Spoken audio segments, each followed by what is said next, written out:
Go. Hey, Mackenzie, how Hi, are you? Rita. How's it I'm great. going? How are you?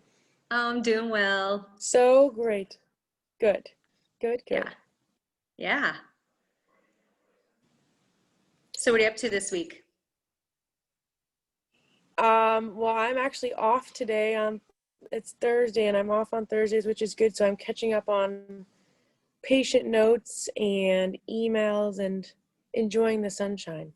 Yeah, sounds nice. It is nice.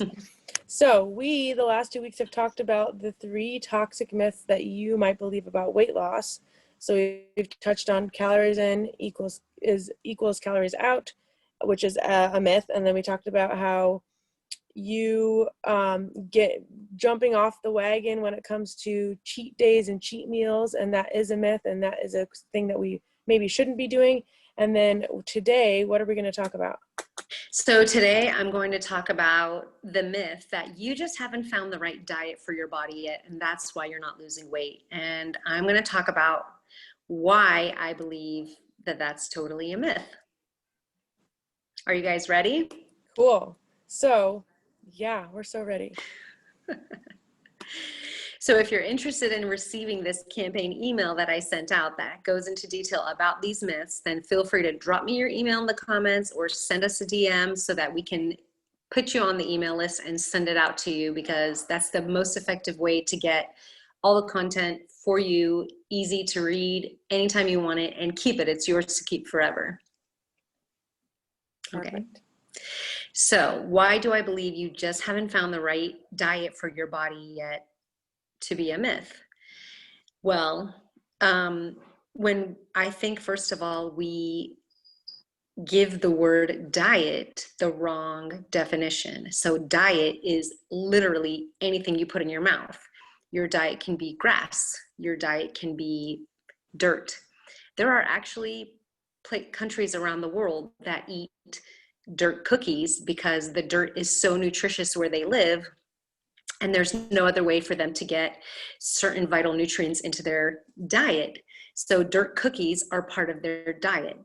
Diet Oh, does not interesting. mean, yeah, it's fascinating. It makes you really thankful for what we have here and what accessibility and resources we have here. Yeah. So diet does not mean, um, or it should not mean, following a really strict eating plan unless that is necessary for your health. So there are some people who, if they do not follow a very specific diet, then it will be really bad for their health, whether it's their bowels or whatever, if they might have some kind of a condition. And I'm not speaking in those terms. I'm speaking about weight loss diets. So the reason that I believe that that's a myth is because I believe that losing weight has far more to do with how you consume food than it does with what you consume. Now, this is not saying go out and eat fast food every day, 3 meals a day, and stock up your pantry full of processed junk that's easy to grab. That's not what I'm saying. But what I'm saying is, if those things are part of your diet because of necessity and convenience, in addition to eating foods that you might make at home or home cooked foods brought to you by other people, foods that are nourishing for you, then how you're eating those junky or processed or unhelpful foods is going to impact how your body responds to what you're putting in, more than the fact that you're eating something that came out of a bag or a box. So let me explain. I always like to start with slowing down when you eat. It doesn't matter what you're eating. Slowing down when you eat is really hard for so many people. And I think in our industry, Mackenzie, in the industry of eating psychology and mind-body nutrition, we're taught how important slowing down is, but we were not taught how to teach people how to slow down. And so what I've done and what I'm doing with my clients and my email subscribers is I broke down the simple act of slowing down with food into 5 easy steps. And these 5 easy steps teach you how okay, if I'm going to slow down, first I need to sit and be mindful of my posture. Then I need to make sure that I'm relaxed. And how do I get myself into a relaxed place? And then some of the other steps are, I need to stretch my meal out to 20 minutes. And there's science behind why they say you need 20 minutes to eat a meal, right? So your brain needs 20 minutes to register a meal.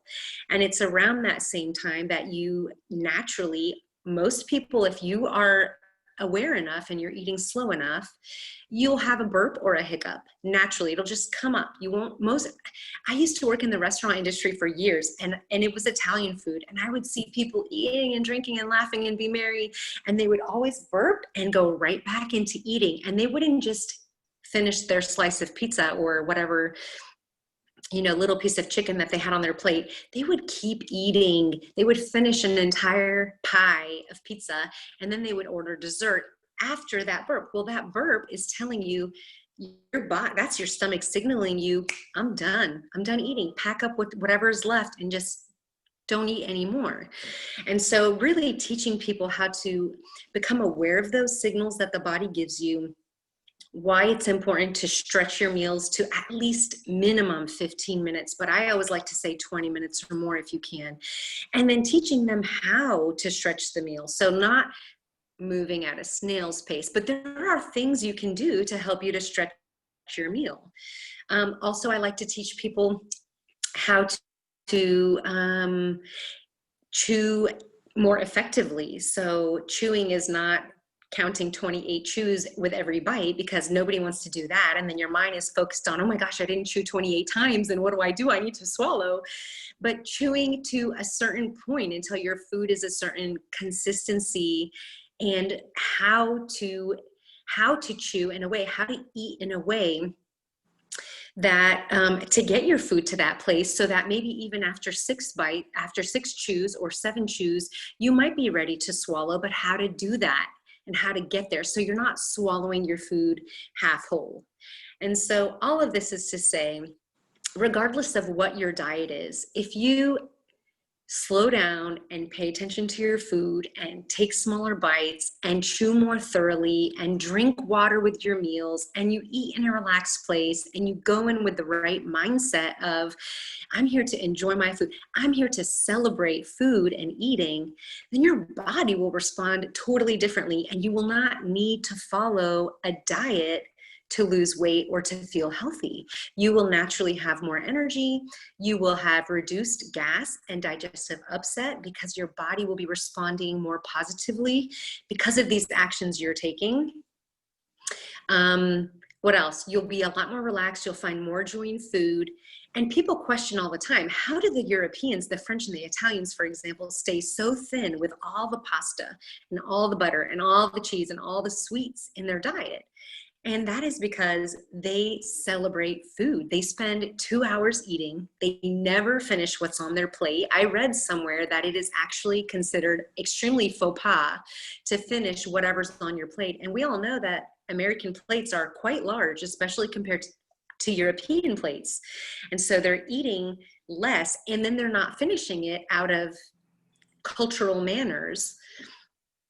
And they're enjoying their food. They're celebrating their company. They're celebrating being with who they're with, and they're celebrating the meal that they're sharing. They're not seeing it simply as, I'm eating meat, I'm eating food for energy to survive. I'm a machine, I need food to live. They're seeing it as, this is an experience, and we're enjoying it, and we're finding pleasure in the experience and enjoying the flavors of the food with the people we love. And so it just goes to show you that how you eat is so crucially important compared to what you eat. And so I think that a nutrient dense diet or a whole foods diet is important, but I think that can come later as you take the baby steps to get there, right? I don't think you have to completely change your diet and change the way that you're eating to lose weight until you're ready to get there, right? So I think that that's jumping from A to Z, and there are so many steps before that that you can begin taking that will change your body and transform your life and your experience with food before you feel ready to take that step of changing what it is that you're eating.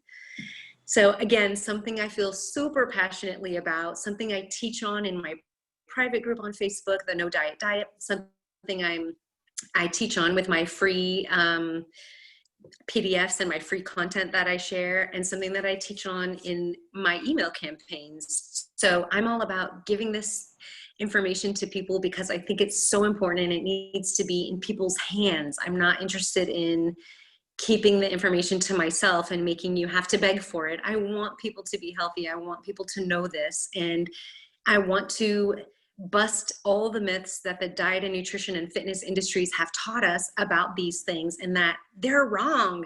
They're wrong because they're loud and they're making a whole lot of money on our pitying ourselves and our self-loathing.